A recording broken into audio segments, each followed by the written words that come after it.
Hoy en Vidas Cruzadas recibimos al crítico de cine Javier Ocaña. Javier Ocaña se licenció en Derecho en la Universidad de Granada, pero no tardó en convertirse en periodista. Trabajó en Cinemanía entre 1997 y 2006 y es crítico de cine del diario El País desde el año 2003. Es también colaborador de Hoy por Hoy en la cadena SER y de Historia de nuestro cine en la 2 de Televisión Española.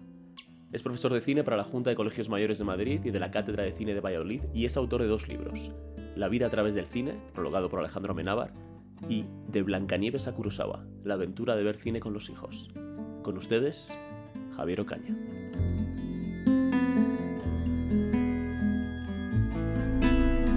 Javier Ocaña, bienvenido. ¿Qué tal? Encantado de estar aquí. Muchísimas gracias por compartir este rato con nosotros. Tú naciste en Martos, un pueblo no pequeño. Sí, grandote, pero pueblo. De Jaén. ¿Y cómo fue tu experiencia? ¿Por qué insistes en esto de pueblo? ¿Lo viviste mucho así como un pueblo? Porque soy un niño de pueblo y yo creo que los niños de pueblo son distintos de los niños de la ciudad. Se desarrollan de un modo distinto. No digo ni mejor ni peor. Mejor en algunos aspectos, peor en otros, es evidente. Pero fui un niño de pueblo con una libertad y que se crió con una libertad.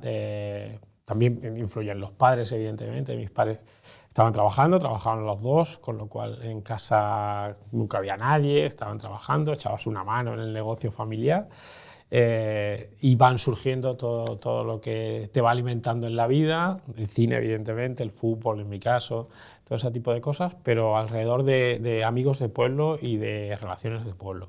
Grandote, pero pueblo. ¿Cuál dirías que son las principales ventajas de ser un niño de pueblo y los principales inconvenientes? Hombre, es evidente que a la hora de salir a la calle, de partirte la crisma tú solo y tenerte que levantar tú solo, no estar con los padres detrás de la oreja diciéndote no hagas esto, no hagas lo otro. Esos veranos larguísimos hasta las 12 de la noche, desde muy pequeño, cuando tus padres se fían perfectamente que estás allí en la puerta de tu casa o lo que sea. Y luego con la adolescencia igual. Yo creo que hay una libertad mayor.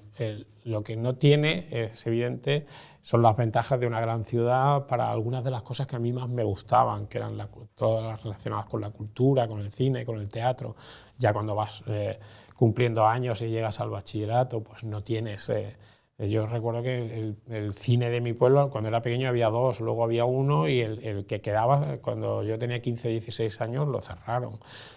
Soy de la cultura del videoclub en ese sentido, de la cultura del videoclub y de la gran televisión pública que había entonces relacionada con la programación cinematográfica. Pero yo para ir al cine tenía que coger el autobús y ir a Jaén a 25 kilómetros y eso tampoco era fácil. Entonces, ¿cuál es el negocio de tu familia? Mi padre tenía, como cuento en el libro, tiene una doble profesión, porque siguen vivos los dos. Era tapicero y saxofonista. Es decir, él tenía una empresa de taller de muebles, tapizaba y luego esa pequeña empresa fue creciendo y tenía una empresa de tapicería y luego mi madre tiene una tienda de muebles. Y luego mi padre tocaba el saxo en la banda municipal del pueblo y tocaba el saxo en una orquesta y se iba por las noches a tocar en bodas y en ferias y ese tipo de cosas. Entonces, con el dinero del saxo iba aumentando el negocio e invirtiéndolo y esa era un poco mi familia, mis padres. Y esa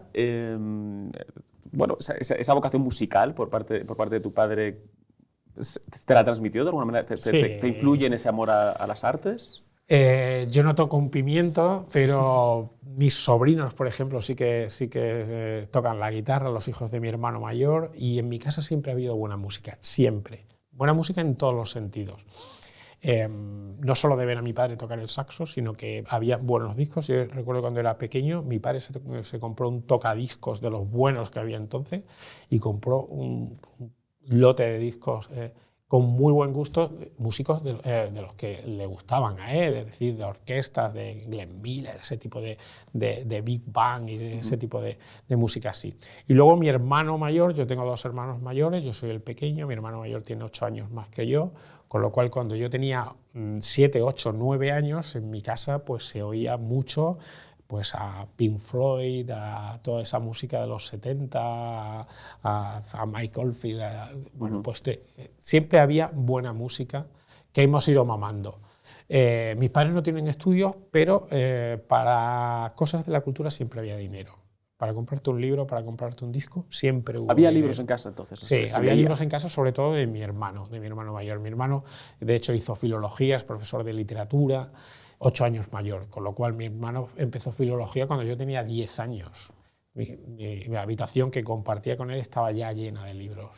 Bueno, entonces tú has destacado el papel de la televisión pública en tu formación, en el acceso a la cultura, pero bueno, hay un componente familiar, ya sea por parte de tus padres como por parte de tu hermano, que también influye mucho, ¿no? Que sí, se te crea un ecosistema pero muy fíjate, favorable. No para el cine, sí para la literatura, para leer y para la música, evidentemente, pero no para el cine. Para el cine fue una cosa como intuitiva mía y de un grupo de amigos.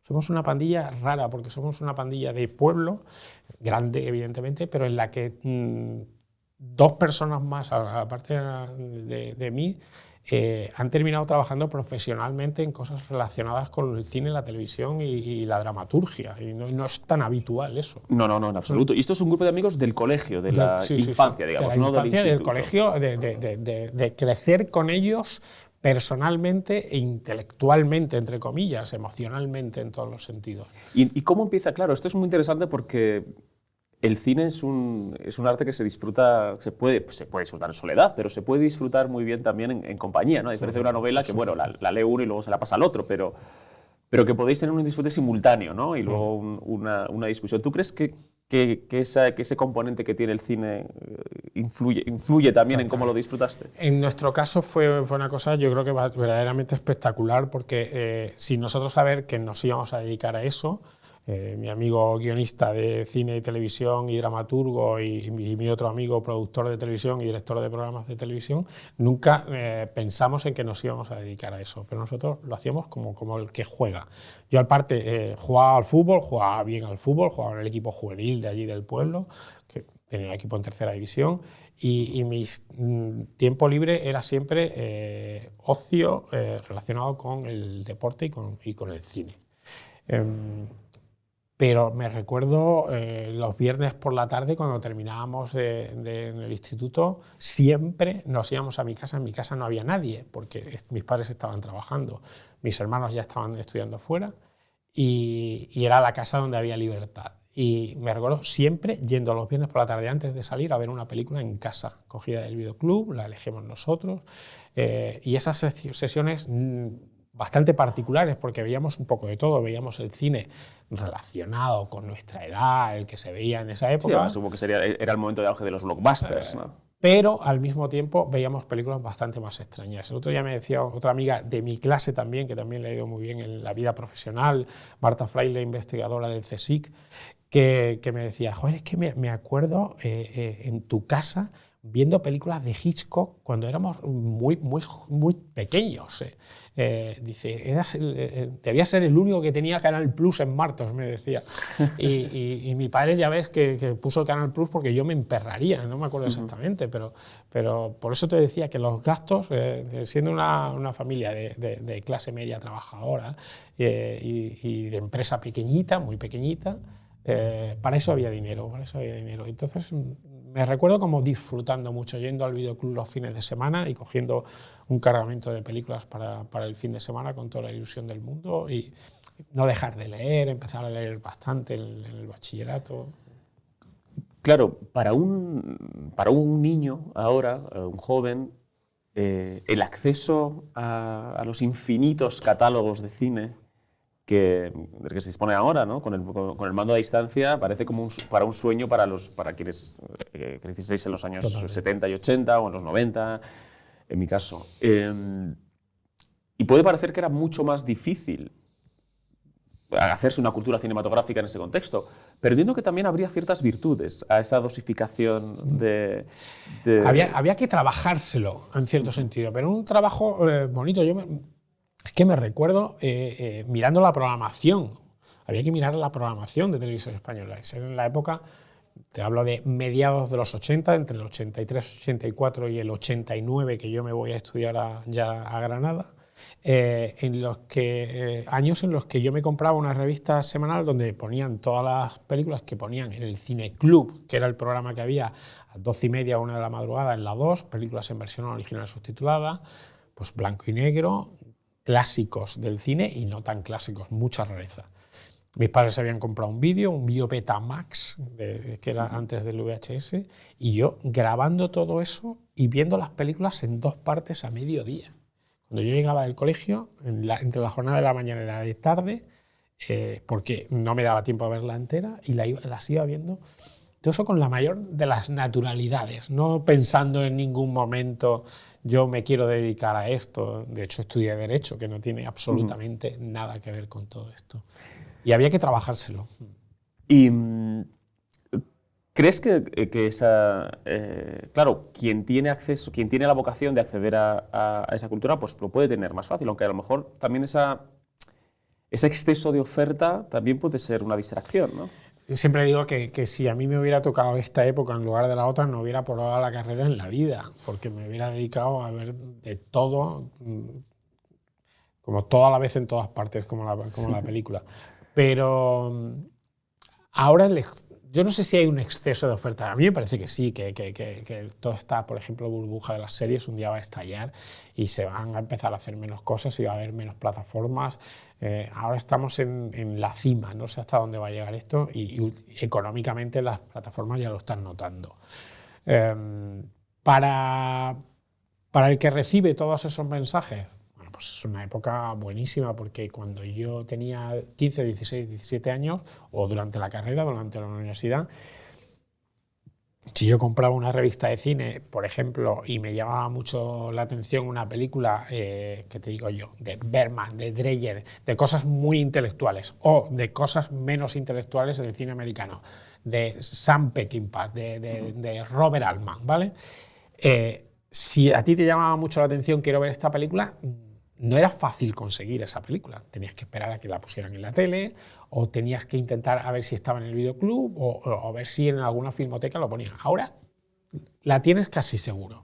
La tienes casi segura, ya sea de forma legal o alegal, ¿vale? Llamémoslo así.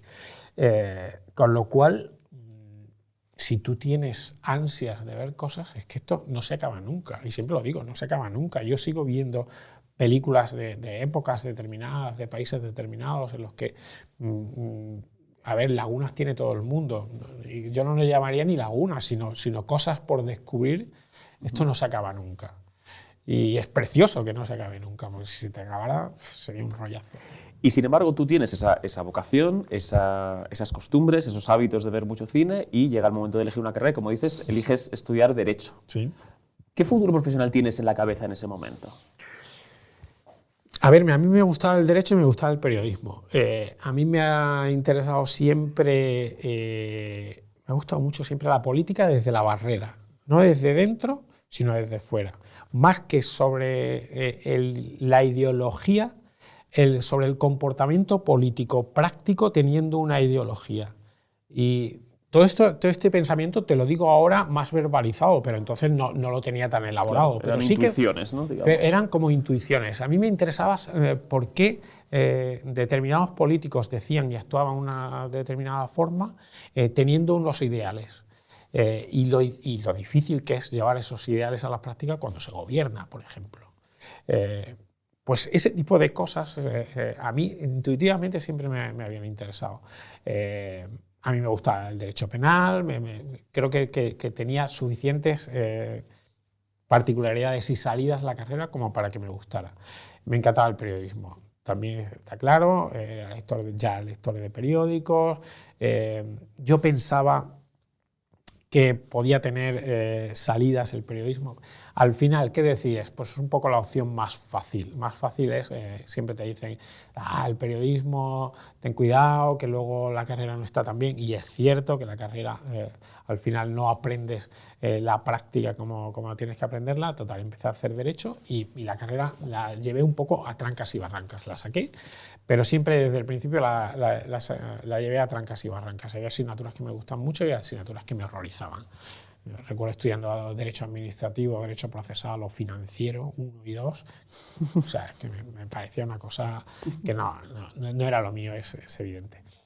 Y a mí lo que me pasó con el giro vital, el giro vital que yo di, fue que a mí me entra una crisis en cuarto de Derecho y digo, es que esto no era, me equivoqué. Nunca te equivocas, ¿eh? Si tú haces una cosa razonada y pensada, y yo la había hecho razonada y pensada, pero sí que pensaba que eso no era lo mío.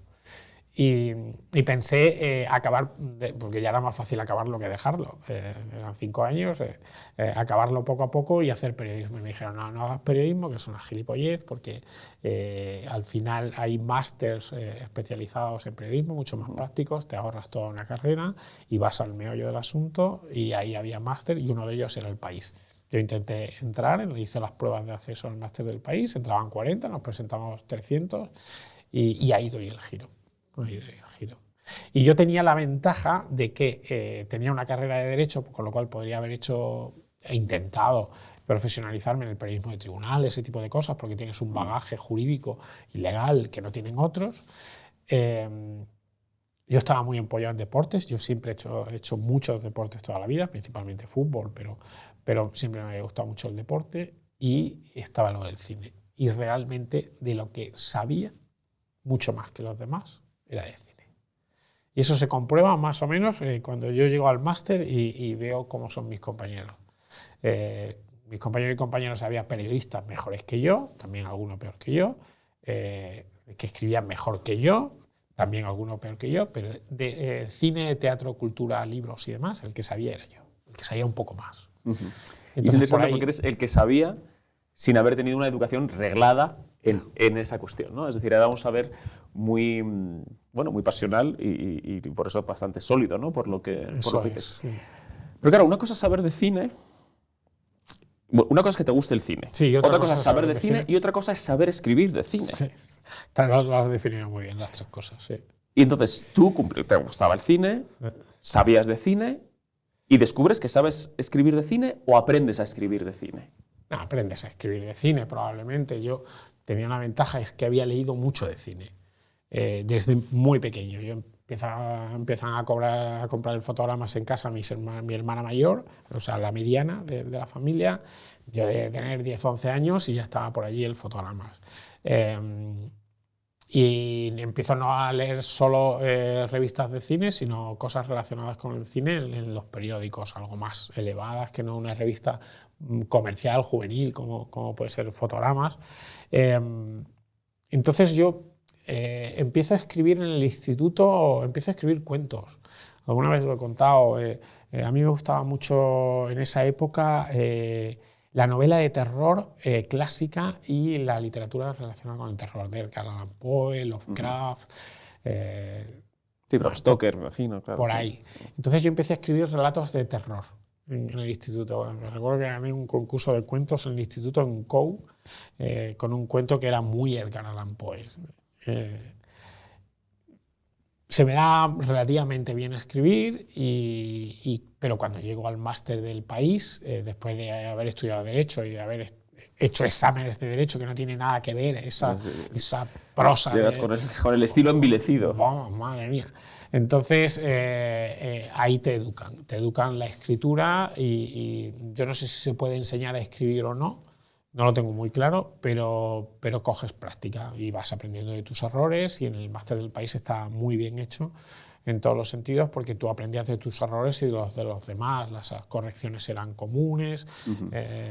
Era un máster totalmente práctico y en el que yo realmente aprendí y cogí seguridad con la escritura. Luego, el estilo se va forjando poco a poco, tú vas encontrando tu forma de contar las cosas relacionadas tanto con la crítica cinematográfica como con la información cinematográfica, porque yo estuve, cuando termino el máster del País, me dan una beca de trabajo en Cinemanía y yo entro en el 97 y estoy 10 años allí.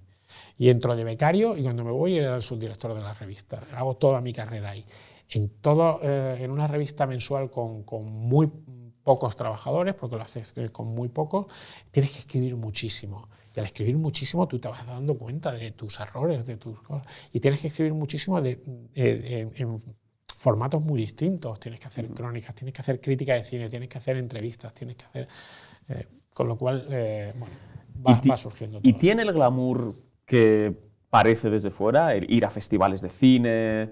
Es apasionante, ¿eh? Es apasionante. Para alguien que le gusta el cine y que su vida sea un poco el cine.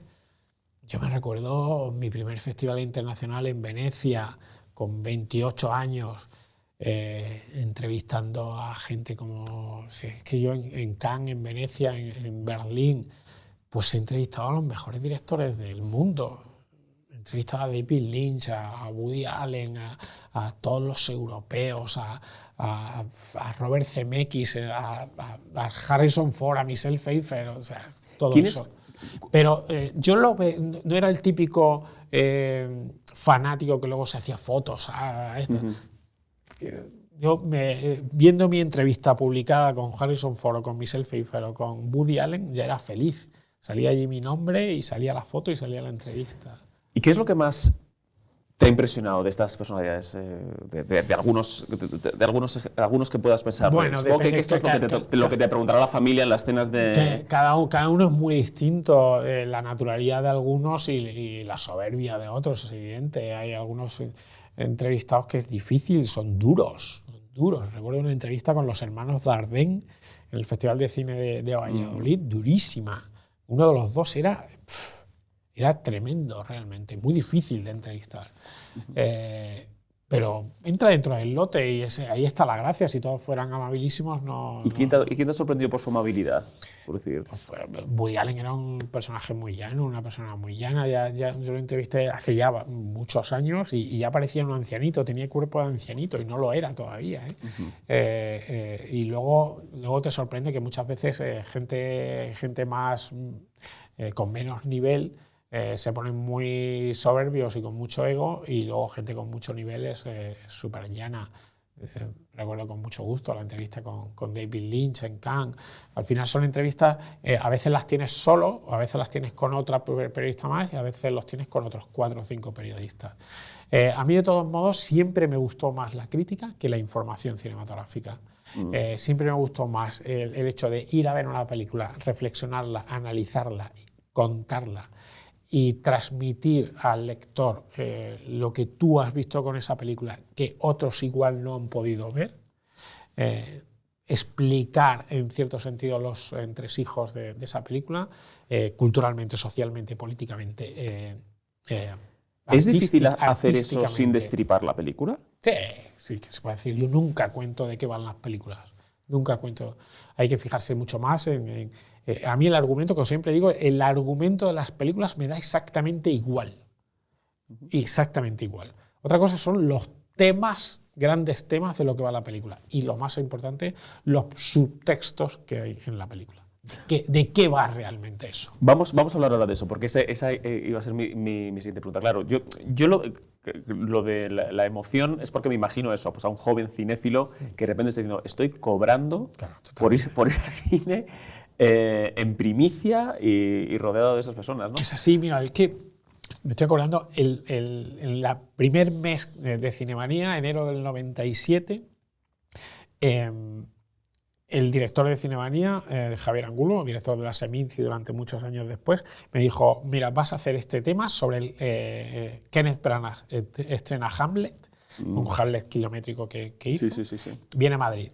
Y yo iba en el metro al Hotel Ritz de Madrid a entrevistar a Kenneth Branagh en mi primer mes de trabajo, y luego tenía que escribir un reportaje sobre eso. No me lo creía, directamente. ¿Y qué tal con Kenneth Branagh? Sí, muy bien, fenomenal. Sí. No fue de los duros, por ejemplo. No lo parece, a lo mejor pero no lo parece, ¿no? Claro, tú dices, pero a mí me gusta más que la información, me gusta la crítica. Es decir, a mí me gusta estar sentado en la butaca, ver la película y descifrarla, ¿no? Para mí. ¿En qué? Tú has dicho, a mí el argumento me da igual. Sin embargo, el argumento es algo que es en lo que uno se fija cuando es pequeño, por ejemplo, ¿no? ¿La peli de qué va? Pues va de uno que se sube en un coche y viaja al pasado y se encuentra con sus padres y luego vuelve y no sé qué, ¿no? ¿En qué momento tú te das cuenta de que hay más, que la narrativa es algo más que la trama, por decirlo así, o que el argumento, y empiezas a descifrar cosas. ¿Tú tienes alguna película que digas, un momento? Sí que en el libro de Blancanieves a Kurosawa cuento algo parecido en este sentido, que es cuando yo me doy cuenta en el bachillerato que estoy viendo películas que en principio y en final no están dirigidas a mí. Estoy viendo películas de adultos y tengo 15 años. ¿Por qué estoy viendo yo esa película? Y yo no me lo planteo de una forma así súper profunda, sino simplemente me doy cuenta. Incluso me doy cuenta que con mis amigos, a los que les gustaba mucho el cine, ese tipo de cine todavía no lo veían. Luego sí que lo acabarán viendo, pero yo ahí me adelanté en ese sentido.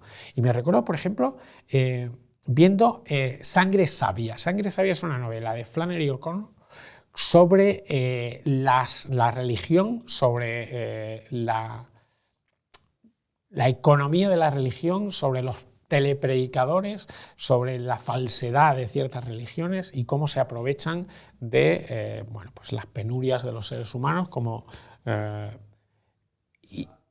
Película de John Huston de los años 70, árida, arisca, si quieres, la película. Y me recuerdo viéndome esa película y gustándome mucho esa película. Y reflexionando desde entonces a mi manera, a alguna manera juvenil, pensando sobre el valor de las religiones, sobre para qué sirven exactamente. A mí el cine me lo ha enseñado todo, en la vida en general.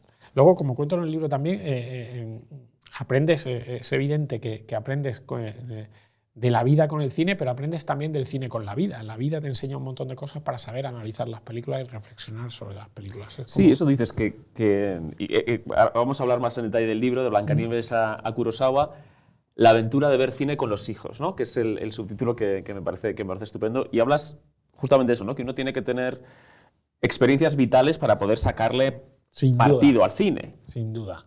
Ese tipo de... Yo los cojo un poco al vuelo. El típico crítico de cine que es un erudito del cine y que ha leído mucho de cine y se lo ha visto todo, pero no ha salido de su cuarto a vivir, lo noto a la hora de escribir.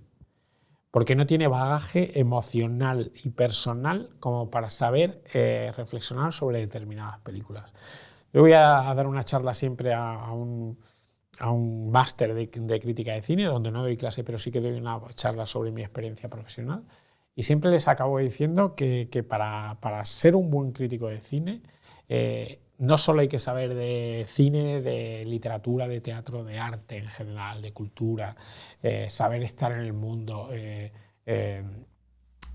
interesarte por lo que está ocurriendo, leer el periódico o los medios de comunicación y estar a la orden del día de lo que está pasando por qué está pasando en Sudán esto y cuáles son los bandos. Porque llegará una película africana dentro de 2 o 3 años que reflexione sobre el conflicto de Sudán y si te pilla de primeras no vas a entender nada, no vas a entender. Por eso hay que estar en el mundo. Pero también les digo que hay que saber mucho de la vida, que hay que saber haber estado cerca de la muerte, haber reflexionado sobre la muerte, haberte enamorado, haber dejado a una novia, que te hayan dejado a ti, que te hayas muerto de asco por amor, que un amigo te haya traicionado, que tú hayas traicionado a un amigo. Todas esas cosas, que es vivir al fin y al cabo, te enseñan a saber luego reflexionar sobre una determinada película. Y si no has salido y no has hecho nada de todas esas cosas, no te has emborrachado, no te has caído, no te has levantado, no vas a saber hacerlo. ¿Qué te da el cine que no te dé que no te den otras artes? Por ejemplo, la novela, por ejemplo, por hablar de otro arte narrativo. O igual sí me lo dan, simplemente son lenguajes distintos. Yo creo que el compendio de todas las artes, que es el cine, con esa... Como te digo siempre, que en literatura me pasa igual. Te digo que el argumento en el cine me da un poco igual y en literatura me pasa un poco igual. Lo que ocurre en los libros me da igual. Me interesa la prosa, me interesa el estilo y me interesa que me enseñe algo de lo que yo no sé. Ya sea una emoción, una sensación, ya sea un periodo histórico, ya sea un país del que desconozco cosas. Eso es lo que le pido a la literatura. Y al cine, al final, le pido un compendio de todas las artes. Y al final, el cine, una buena película, puede haber una película que no tenga nada de forma que todo sea fondo. Al final, en el análisis de una película, al final hay que diferenciar claramente entre fondo y forma. Tú analizas el fondo y analizas la forma. Y dentro del fondo hay un montón de cosas y dentro de la forma hay un montón de cosas. Dentro de la forma está el estilo principalmente, pero ahí entra la pintura, la arquitectura, la literatura, cómo dialogas, que tiene que ver mucho con el teatro. Es el mejor compendio de todas las artes. Pero, por ejemplo, en ese debate, ese diálogo, digamos, entre fondo y forma, se pueden establecer también muchas conexiones, ¿no? Claro. Es decir, que es también parte de esa riqueza. Una cosa que me ha gustado mucho del libro es que, claro, de Blancanieves a Kurosawa, es decir, que el viaje que se hace hacia hacia la educación de la mirada, hacia el perfeccionamiento, la sofisticación del paladar cinematográfico. Y tú discutes una teoría que es la o digamos, hablas de un libro que discute lo de Pokémon a Dreyer. Y tú haces un juego con eso de Blancanieves a Kurosawa. Porque tú sí confías en que para dar una educación cinematográfica, en este caso a tus hijos, pero a cualquier niño, porque luego también cometes las clases de máster, sí se puede ir de lo que nos gusta y hacia adelante. Yo lo que rebato de ese concepto es que yo nunca parto de lo que nos gusta, sino que parto de cosas en principio más sencillas. Sencilla no quiere decir simples, quiere decir sencillas. Es decir, partir de abajo para ir subiendo. Es decir, a cualquier niño le puedes enseñar ladrón de bicicletas con 13, 14 años y que se vea subyugado por el drama de ese padre que necesita la bicicleta para trabajar y que se la han robado y que él toma la decisión de robar otra porque necesita ir trabajando y su hijo lo ve cómo lo pillan con ese robo y terminan un padre y un hijo de la mano llorando ambos, humillados el padre. ¿Eso le puede pasar a un niño de 13, 14 años ver eso y subyugarse? Sí, pero si no ha visto nada de cine y no ha salido de las series chorras de Netflix y de Disney y no ha visto nada, le resulta incluso chocante el blanco y negro, los ritmos que tiene, pues lo normal es que no entre. Pero si tú desde pequeño, desde mucho más pequeño, de 13, 14 años, y nunca es tarde para empezar, se puede empezar a los 13, 14 años, empiezas a enseñarles cosas artísticamente potentes, emocionalmente interesantes, educativamente con jugo, pero no para que aprenda determinadas cosas, sino para que disfrute. La base es disfrutar siempre. Entonces yo eso es lo que he hecho con mis hijos. Desde muy pequeños han empezado a ver cine, con mucha naturalidad. Al final me han visto en casa viendo cine todo el día y es como el pan suyo de cada día. Y creo que empezando por cosas muy sencillas pero artísticas e ir subiendo poco a poco como escalones, que es algo que hago con mis alumnos también. Yo tengo alumnos de todas las edades. La mayoría son universitarios, pero los hay también adultos de todo tipo. Tengo alumnos profesionales del audiovisual, directores de programas de televisión, gente que ha trabajado en el Ministerio de Cultura, en patrimonio artístico, grandes profesionales de la cultura, y tengo universitarios que tienen 19 años, acaban de llegar y simplemente les gusta el cine. Yo lo que pretendo con mis clases y lo que he pretendido con mis hijos, de una forma natural, espontánea, simplemente para pasarlo bien con ellos, es que cada uno vaya encontrando su hueco y encuentre su escalón. Y que un tiempo después haya subido de ese escalón. Que no se haya quedado en por eso paso de Doraemon y de Bob Esponja a Miyazaki. Y cómo se puede pasar de Miyazaki, que es un poco más difícil y que tiene más complejidad, cómo se puede pasar a determinadas cosas. Y de ahí esa línea que hay en todo el libro, en cada uno de los capítulos, con respecto a los géneros y con respecto a la introducción del blanco y negro, con respecto a la introducción de los ritmos clásicos. Yo estoy convencido de que hay una edad entre los 4 y los 8 años, por lo menos a mis hijos les ha pasado, en la que no se plantean en ningún momento si eso es blanco y negro o es color, o si eso es de 1950 o es de 2015. Pero yo sabía que si introduzco los ritmos clásicos desde muy pequeño, antes de que se acostumbren al vértigo contemporáneo, que vas a ver una de Marvel o una de Pixar y es todo zasca, zasca, zasca, les iba a resultar más fácil que si no lo hubieran visto. Entonces, así que ese es un poco el camino. Y para un niño, una niña de 4 o 5 años, digamos que alguien que no tiene la soltura de leer los subtítulos, que va a ver una película doblada para poder entrar, ¿qué películas son las que tú recomiendas? Pues hay un poco de todo. Para que nos esté escuchando, en el libro hay unas recomendaciones muy detalladas y de distintos géneros y todo, pero por animar nuestra conversación. Básicamente se trata de que con cada uno de los géneros lo normal es empezar con la animación. La animación es perfecta para empezar porque es muy llamativa, por los colores, por todo. Pero en la animación se puede ir subiendo escalones y en el capítulo de la animación yo empiezo hablando de Blancanieves, que fue el primer largometraje que vio mi hija cuando no sabía ni hablar, pero a ella le encantaban los dibujos, lo que decían y en esa subida de escalones continuos acabamos hablando de Persépolis. Persépolis, que es una película de animación, pero una película sobre una niña que se ha criado en Irán y que cuenta ese paso de la niñez a la adolescencia, todo eso con animación. Pero tú no le puedes poner Persépolis a una niña de 3, 4, 5, 6 años. Se trata de ir subiendo y cuando tiene 11, 12, 13 años está completamente preparada para ver Persépolis y para que le encante. Eso con respecto a la animación. Y luego, con la aventura, mi hijo Santi, desde muy pequeño le encantaba que luego... esto no es... cada niño te sale con un molde distinto. Tú los crías a los dos exactamente igual y cada uno te sale con un molde distinto y es fenomenal que sea así.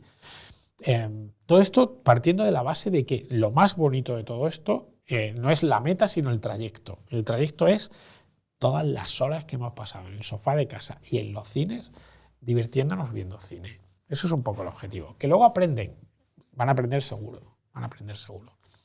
Entonces, mi hijo Santi le gustó mucho desde muy pequeño, desde que tenía 5, 6, 7 años, tanto la aventura clásica como el western.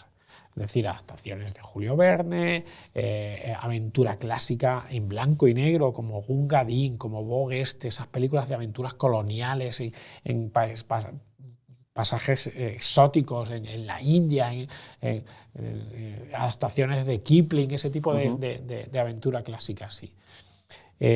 A Julia, por ejemplo, mi hija, eso le interesaba un poquito menos. Y sin embargo luego dio un salto muy potente y muy atractivo cuando tenía 11, 12 años a cosas mucho más adultas y mucho más fascinantes en muchos aspectos. Entonces en cada género hay películas como, ¿qué te digo yo? Desde La bruja novata, que es una mezcla de animación y de personajes reales, pero que ya te empieza a hablar del nazismo, te empieza a hablar de la Segunda Guerra Mundial, de quién es Hitler, de todo eso mezclado con una cama voladora a la que le das a una especie de botón y vuela, ¿vale? Y esa mezcla de cosas, si está bien hecho, es apasionante. Y ¿cómo ves? Porque has hablado de Blancanieves, pero también has hablado de las películas de aventuras que son adaptaciones de Kipling y que se dan en contextos coloniales. Todas estas películas ahora llevan un disclaimer delante, ¿no? ¿Tú ves esto necesario o cuál ves tú? ¿Crees que estamos yendo o estamos en una época en la que se espera que en el cine haya demasiada moralina o una misión moralizante que no corresponde a las artes? Yo estoy convencido de que sí. Yo estoy convencido de que lo importante en las películas es partir de una base que sea, vamos a contar una gran historia sobre personajes apasionantes que tienen conflictos interiores y con los demás, que llegan a unas encrucijadas, que deben saltar a una barrera o no, que vamos a ver si la saltan o no, y que tienen un final. Si tú creas eso con arte, con pasión, con emoción, con estilo, los chicos y chicas van a aprender de todo eso.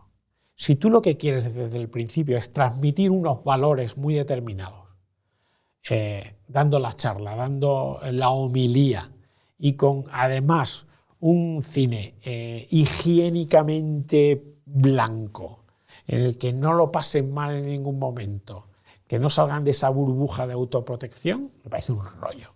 Me parece un rollo impresionante. Las películas que van con los valores de primeras no me suelen gustar. Las películas que van a contar historias apasionantes y luego aprendes unos valores, me flipan. Creo que es distinto. ¿Cuál es en términos de valores, danos algún ejemplo de una película en la que digas, bueno, pues esta película no va con los valores por delante, pero sin embargo contiene una serie de valores inapelables? Matar a un ruiseñor. Película de Robert Mulligan, basada en una novela preciosa, en la que al final hay una conversación de un padre que es abogado, que está defendiendo a un hombre negro al que han acusado de violación falsamente, y su hija ha tenido problemas en el cole porque se está peleando siempre en el cole. Y su padre le dice en un momento determinado, es que te tienes que poner en los zapatos de los demás. El día que aprendas a ponerte en los zapatos de los demás, en cómo viven, cómo piensan y qué circunstancias tienen, algo habrás aprendido. Esa película no va a mostrar desde el principio cuáles son los grandes valores que tiene que aprender un niño. No, te cuenta una historia de unos niños que tienen un padre que es abogado y que se relacionan en un verano determinado con un vecinito que viene. Bueno, pero es el ejemplo perfecto de lo que se puede aprender. Películas como Qué bello es vivir, como Vive como quieras, de Frank Capra, clásicos en los que se aprende perfectamente, desde muy pequeño, a que hay errores en la vida y que tú puedes estar hecho polvo como está el protagonista de Qué bello es vivir, pensando que su vida es una mierda, y realmente si tú ves esa película y aprendes que sin su existencia la vida de los demás no hubiera sido lo mismo y hubiera sido mucho peor, porque tú has aportado a la vida en general y a la vida de los demás valores apasionantes, pero esa película no va... Frank Capra, cuando va a hacer la película, nos dice, voy a hacer una película para que los niños sean buenos no, vamos a hacer una película emocionante sobre un personaje apasionante y lo otro viene con el lote. Y desde el punto de vista de valorar las películas, ¿cuáles son las cosas en las que más te fijas? Es decir, bueno, el argumento no te importa, pero te importan los temas subyacentes. Esto en el plano de, digamos, haciendo esta distinción entre fondo y forma, y luego entiendo que te fijas en la fotografía, te fijas en el montaje, te fijas en la música. Sí, te fijas en todo, pero no te fijas. O sea, yo siempre lo digo. Lo percibes, digamos. No, simplemente tienes ya tanta experiencia que todo va entrando. Yo, por ejemplo, siempre lo digo, cuando veo a algún crítico tomando notas en la sala me pongo muy nervioso. No me gusta nada. Yo creo que la película hay que verla y disfrutarla y emocionarse y ver cómo vas tú reaccionando ante cada una de las cosas. Y luego todo lo demás se te va quedando. Y luego a la salida ya tomas las notas que quieras para ir preparando un poco la crítica. Pero en una película hay que fijarse en todo y sobre todo hay que fijarse en lo que quiere realmente ese autor o autora decirte.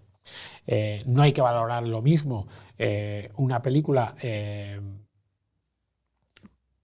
que lo único que quiere es hacerte pasar un buen rato que una película que lo que quiere es hacer una serie de disquisiciones importantes sobre la condición humana y reflexionar sobre ello. Es decir, te pongo un ejemplo concreto.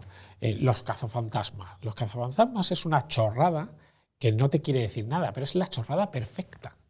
Es una película perfecta en todos los sentidos. Es entretenimiento puro y duro, es efervescencia juvenil para pasar el rato de la cosa más simpática del mundo y además muy bien hecha. Entonces tú no puedes decir que a los cazafantasmas les falta enjundia porque nunca quiso tener enjundia. Entonces la valoración es relativa a las expectativas, digamos, ¿no? Hay que tener en cuenta las expectativas y lo que tú intuyes que las pretensiones, digamos. Eso es. Lo que tú intuyes que quiere decir ese artista que te está haciendo la película.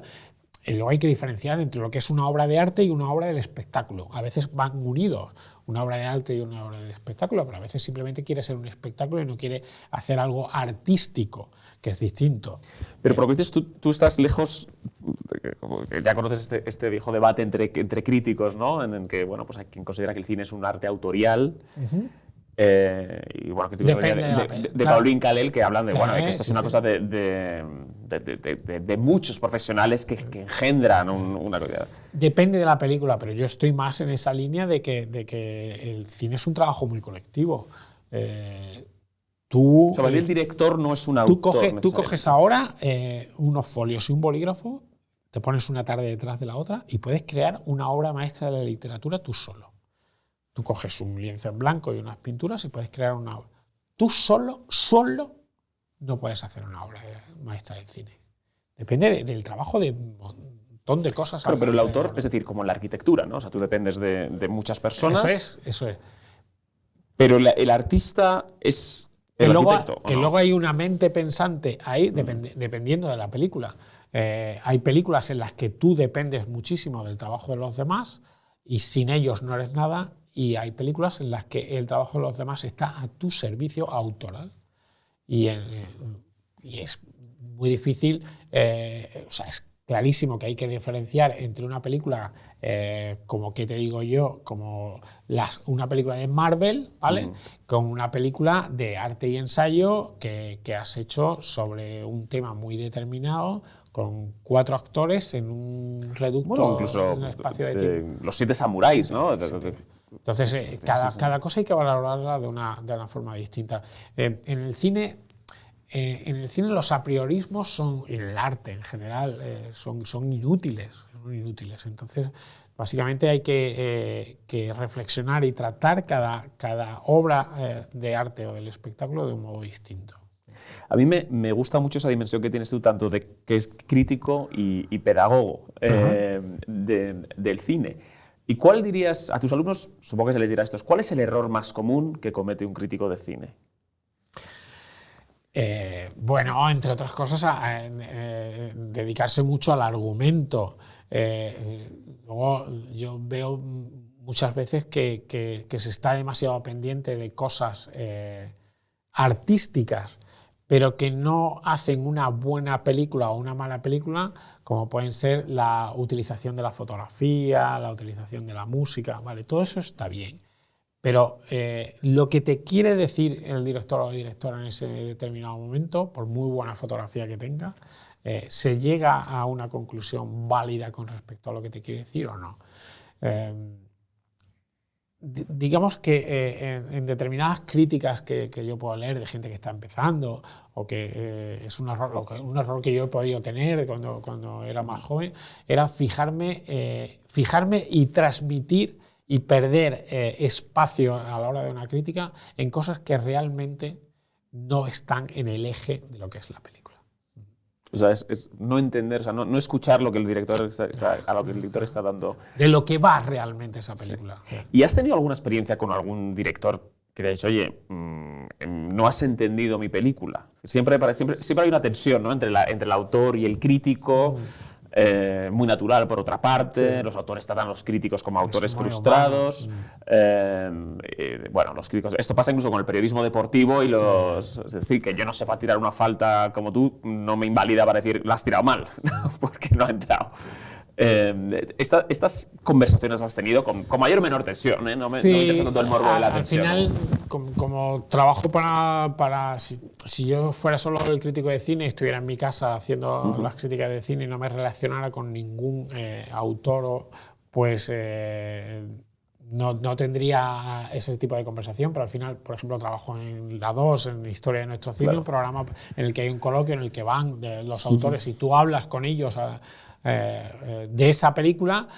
No he tenido nunca he tenido esa sensación de que alguien me dijera no has entendido nada de mi película. Lo que sí he tenido es variados problemas. No sería el momento Marshall McLuhan de Annie Hall, ¿no? No, ese momento mítico no lo he tenido. Igual se lo han guardado para ellos, no te digo que no haya podido pasar. Sí que tienes al final, en 25 años, 26 años que llevo ejerciendo la crítica de cine, sí que tienes problemas. No muchos, no he tenido muchos problemas porque yo además soy una persona muy, creo que calmada, educada, y, tanto a la hora de escribir como en el trato, pero sí que he tenido problemas de quejas de directores a mis jefes y peticiones de despido, ese tipo de cosas ocurren de vez en cuando, no mucho, pero de vez en cuando ocurren, o que te mandan un mail deseándote para lo peor para tu vida a partir de ahora por esto que has hecho. ¿Eso ha determinado alguna vez tú? O sea, este director te escribe esto y en la siguiente película dices, oye, no me quiero meter en... No, pero es cierto que ahí el que te tiene que cuidar es la empresa. La empresa es la que te tiene que cuidar. Y los que llevan esa empresa. Es decir, si en algún momento algún director se ha quejado de tu trabajo, un director relevante, importante, con mano, digamos, ¿vale? Se ha quejado de tu trabajo a tus jefes nunca deben decírtelo eso. Nunca. Deben guardárselo para ellos, que para eso le pagan a ellos. Y va dentro de su presión, porque si eso se lo trasladas al crítico, luego viene la autocensura, para la siguiente igual te lo piensas. Si tú no te enteras de que esas presiones existen, esas presiones las debe sostener el director de la revista, el redactor jefe de cultura del periódico, el director del programa de radio. Pero al crítico nunca se debería trasladar. A ver, también te admito que yo he escrito críticas en El País, no pocas veces, no te voy a decir muchísimas, pero no pocas veces, en las que he terminado de escribirla, la he mandado y digo, mañana me echan. Lo he pensado varias veces. Pues porque va en contra de lo que has dicho de la línea editorial del periódico con un determinado tema, o porque estás poniendo muy mal la obra de un director que sabes que puede tener relaciones de cualquier tipo con... Bueno, pues eso existe. No me han echado, de momento no me han echado. ¿Me puede pasar mañana? Me puede pasar mañana. ¿Soy un inconsciente por seguir actuando así? No sé si soy un inconsciente para con mis hijos, digamos, pero yo intento ser honesto y no plantearme mucho eso. Con los años he aprendido a ser, en ese sentido, más frío. Nunca puede ser un trozo de hielo, pero es más frío, sabes lo que hay, es consciente de que eso conlleva un trabajo detrás, pero luego te encuentras con anécdotas muy, bueno, que casi te hacen reír, pues de gente que te dice, recuerdo una vez que mi compañero Jordi Costa durante muchos años en el periódico me dijo, joder, me he encontrado a este director y me ha dicho, no vamos a decir nombres evidentemente, me ha dicho que le destrozaste la carrera. Hay gente que llega a pensar esas cosas y me parece humano, me parece equivocado, pero me parece humano también, ¿eh? Pero es un señor que nunca tuvo carrera. O sea, es que me destrozaste la carrera es un concepto... y aparte que nadie tiene esa... No sé ni cómo pero llamarlo. Como si hubieras sido tú el único que vio su película. Eso es que nadie tiene ese poder como para destrozar la carrera de nadie. Cierto que trabajas en el periódico que más vende, el periódico que puede tener más prestigio, lo que llámalo lo que quieras, pero nadie tiene ese poder. Si una película es buena y no es mala, nadie te va a destrozar la carrera por una mala crítica. Simplemente, aparte que hay todo tipo de público y es absurdo. Pero también me parece interesante, humanamente, y lo veo desde fuera, que haya gente que pueda pensar ese tipo de cosas.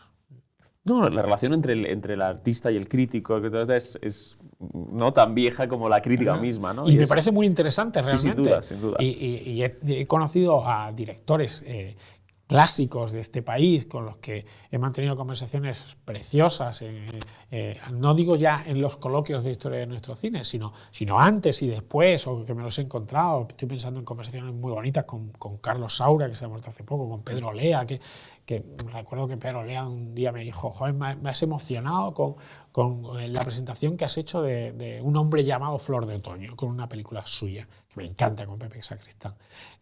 Bueno, pues... entras en... Pero también me he encontrado con gente que ha ido a historia en nuestro cine y le ha dicho al director que si estoy yo en el coloquio no está en el coloquio. Y ha habido que mediar incluso para bueno, pues hay un poco de todo, pero así somos los seres humanos, cada uno de su padre y su madre, y cada uno actúa. Me parece respetable siempre que sepas dónde está cada uno, digamos. Claro. Vamos, este libro de Blancanieves a Kurosawa transmite pues, un gran amor al cine, da una especie también de metodología, de la pedagogía del cine, de cómo familiarizar a los niños con las películas y con la experiencia cinematográfica, y se habla de muchas películas. Creo que no hay que estripar algunas partes, pero sí te propongo un juego, que es que te voy a nombrar algunos directores y tú me propones una peli de ellos. Sí. ¿Vale? Vamos a ello. Pues venga, Kurosawa, empezando por él. De Kurosawa, pues mira, aquí evidentemente yo acabo con Los Siete Samuráis, que era la película de aventuras perfecta para terminar ese recorrido, y que además tenía mucho que ver, todo es un recorrido que tiene mucho que ver con el principio del libro, que es Doraemon. En Doraemon, que es una serie estupenda para los chavales y que vieron mis hijos pequeños, hay variados episodios de samuráis, y ahí se empieza a aprender lo que es los samuráis. Y recuerdo que cuando empezamos a ver Star Wars, la saga de Star Wars, cuando yo le dije a mis hijos que los samuráis están inspirados en los... que los Jedi están inspirados en los samuráis, y que una de las bases de George Lucas para su primera película es una película de Kurosawa que se llama La Fortaleza Escondida, que tiene unos personajes con muchos paralelismos, pues les abrí también la mente en un sentido de, uy, yo tengo que ver esto. Y recuerdo que mi hijo que quería ver Los Siete Samuráis desde bastante antes, y yo le dije, espera un poco. A veces yo no les prohibía nada en ningún sentido de si querían ver algo, pero siempre les decía, o los intentaba convencer, ¿por qué no esperáis un poco? Si me decían que no, nada, se daba un salto y no pasa nada, te equivocas y no pasa nada. Nunca te equivocas en el sentido de un error por ver una película demasiado pronto. Ya está, la has visto y no pasa nada, hay 1000 películas. Entonces, ahí La Fortaleza Escondida y Los Siete Samuráis son básicas de Kurosawa. John Ford, siempre es difícil decir entre mi padre y mi madre, que es el hombre que mató a Liberty Balance y Centauros del Desierto. Cada vez que veo una pienso, no, esta es mejor que la otra. Al final me acaba gustando mucho El hombre que mató a Liberty Balance, quizá porque también hay una rama periodística, ¿no? Y sí, ese mito de le he hablado de la libertad de prensa, Liberty Balance, que dice el personaje del periodista, esa frase que se queda ahí enquistada a los periodistas, me flipa. Vale, Robert Altman. Robert Altman lo recuerdo como ese paso del que hablábamos antes, cuando yo era adolescente, en el que empecé a ver películas que no eran para mí, que en principio no eran para mí. Y ahí recuerdo cuando vi, además me acuerdo que casi en un tiempo muy seguido, antes hablaba de Sangre Sabia, y hay una película de Robert Altman que es de unos jugadores de póker y cosas así, pero no la típica película espectacular de póker de timos, sino de una cosa más turbia, que se llama California Split. Y recuerdo cuando vi California Split con Elliot Gould de protagonista, que era un actor que me gustaba mucho en aquella época. Sí, para que no sepas, el padre de Ross y Mónica de Friends. Eso es un dato perfecto. Es un dato que yo doy en clase cuando pongo por ejemplo, alguna película de Altman donde salió Elliot Gould, digo, es el padre de esto. Es una de las películas en las que me di cuenta que había un salto ahí. Y luego de Robert Altman hay una película básica que además está basada en unos relatos de Raymond Carver que me encanta, que es Vidas Cruzadas. Y que comparte nombre con este podcast. Eso es. Ahí estamos. Vale, Woody Allen. Woody Allen, mi preferida de Woody Allen siempre fue Hannah y sus hermanas. Creo que era la que mezclaba a la perfección todos sus grandes temas y todos sus grandes tonos. Ese tono a medio camino entre lo intelectual y lo superficial, aparentemente superficial. Es una película de apariencia ligera que es súper profunda en realidad. Y en la que se habla de arte, de ser humano, evidentemente, de la condición humana y de todas nuestras certezas, las pocas que tenemos, y de todas nuestras dudas, que son un montón, de una forma más compleja y más divertida al mismo tiempo. Steven Spielberg. Pues me gusta evidentemente Spielberg y es uno de los grandes, pero no soy fanático del cine de Steven Spielberg. Me interesa mucho más, o me gusta mucho más, o me emociona mucho más la parte efervescente juvenil, pero que tiene mucha enjundia también del principio, que la de ya más adulto. Es decir, mi película preferida de Steven Spielberg es Encuentros en la tercera fase. Que aglutina una serie de cosas, tanto visuales como de fondo, que me gustan mucho, y me gustan más E.T. y Encuentros en la tercera fase que La lista de Schindler y Salvar al soldado Ryan, que me encantan las dos, me encantan las dos, pero no es Spielberg uno de mis directores preferidos. ¿Quiénes son tus directores preferidos? Además de los que hemos dicho que sé que... Pero mira, además te digo, los obvios serían John Ford y Hitchcock, pero eso es obvio, eso nos gustan a todos muchísimo. ¿Quiénes son los directores? Perdona, ¿cuál es tu Hitchcock? Mi Hitchcock es Vértigo. Vértigo es la película más difícil de resolver. Es una película que solo puede ser cine, que no se puede contar, que hay una parte de 10 minutos con un personaje metido en un coche siguiendo a una chica y que es apasionante y que parece que estás metido en el coche, que visualmente cómo juega con los colores, con los rojos y con los verdes, cómo juega con el interior del ser humano, de un tipo que está enamorado de una muerta directamente y que quiere fabricarla en una segunda mujer. Vértigo es una película inabarcable en todos los sentidos. Otra que, como decías, de Hannah y sus hermanas, aglutina muchas obsesiones, ¿no? Del director. Eso es, perfecta. Con el señor Scott. Mis directores preferidos, aparte de los obvios, pues mira, suelo citar siempre a Michael Powell y Emmerich Pressburger. Son dos directores británicos de años 30, pero principalmente años 40 y 50, que son los directores de Las zapatillas rojas, Narciso negro, A vida o muerte, Vida y muerte del coronel Blimp, Un cuento de Canterbury. Son películas adelantadas a su tiempo, sobre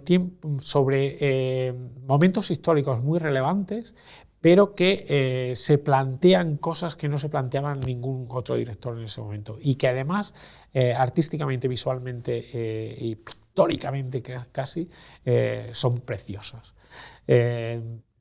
Más directores preferidos que no son los obvios. Hay otro británico que me gusta mucho que se llama Nicholas Roeg, R-O-E-G, que es el director de principalmente una película de terror ambientada en Venecia que se llama Amenaza en la sombra, basada en un relato de Daphne du Maurier. Daphne du Maurier, aquí unimos a Hitchcock y a Roeg, la escritora de Los pájaros y de Rebeca, que es una escritora que me gusta muchísimo. Pues este director... ¿Te conecta con tu afán juvenil por lo gótico? Y sí, ese punto, sí, ahí lo has visto bien, y me encanta. Y Nicholas Roeg, que es el director de Amenaza en la sombra, pero no solo, de El hombre que cayó a la Tierra, que es una película sobre un extraterrestre que viene a la Tierra, y el extraterrestre es David Bowie. Películas que visualmente, en su sonorización, en su musicalidad, se adelantan a muchas cosas también, y que tienen siempre unas estructuras de montaje muy particulares. Yo cuando doy clase de Nicholas Roeg nunca tienen una estructura que vaya en orden cronológico, sino que todo se va mezclando. Es algo que luego ha recuperado en cierto sentido Alejandro González Iñárritu en alguna de sus películas, sobre todo en 21 gramos. Bueno, pues ahí tienes un par de nombres. Luego soy muy fan de Kurosawa, en toda su extensión, sobre todo, incluso más que de las películas de samuráis, de las películas políticas de Kurosawa. Bueno, pues ahí tienes tres nombres que se salen un poco de lo... Bueno, no podemos traer a Kurosawa a este sofá, pero sí podemos traer a lo mejor a alguien que nos propongas, que es lo que siempre les pedimos a nuestros invitados. Pues mira, voy a proponer a un amigo íntimo con el que he trabajado durante muchos años, que es Carlos Marañón, director de Cinemanía, que aglutina personalmente y profesionalmente facetas yo creo que muy interesantes y que se salen un poco del cliché. Él fue futbolista, es hijo de futbolista profesional mítico Rafa Marañón, jugador del Real Madrid y del Español, fundamentalmente del Español.